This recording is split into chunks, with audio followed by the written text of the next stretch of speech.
While our history books focus on the contributions of a privileged few, let nobody forget Savitribai Phule, who dedicated her life to championing the cause of the oppressed. It was Savitribai's crusade against Brahminical patriarchy that set the ball rolling for intersectional feminism and education for all in our country.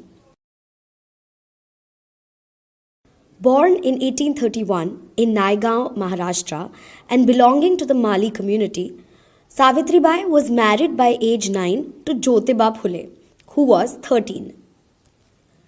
At a time when lower caste men and all women weren't allowed to study, Savitribai Phule, along with her husband, spearheaded a movement that led to the emancipation of many from Brahmanism, patriarchy, and feudalism.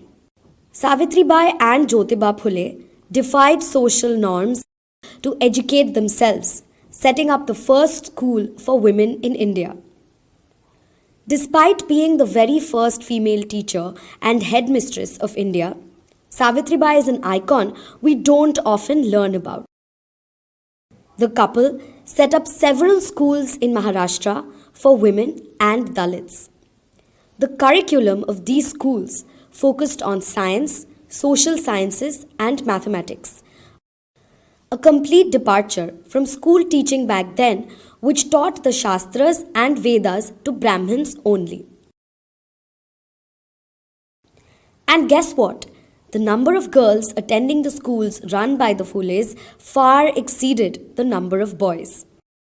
A pioneer of women's rights in India, Savitribai was also responsible for setting up a feminist organization, the Mahila Seva Mandal, where women across all class, caste, religion were welcome.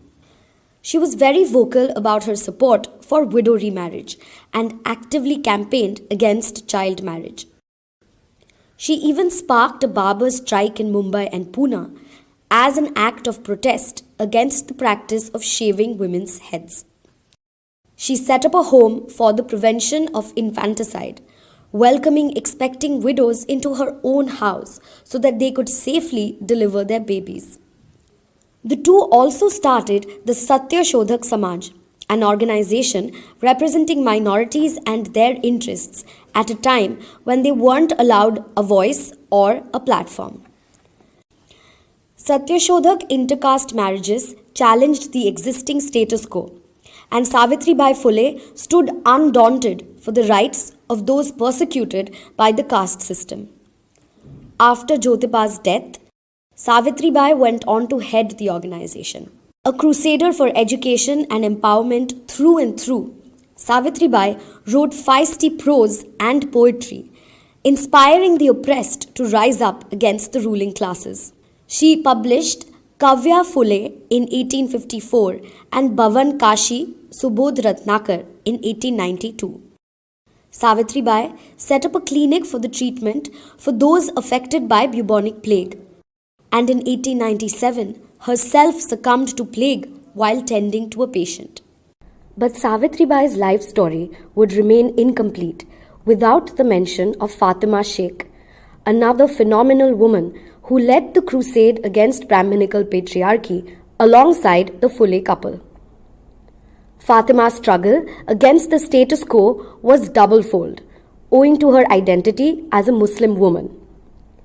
She joined ranks with the Phule couple in their quest to making education accessible to all, supporting them every step of the way, and went on to become the first female Muslim teacher in India.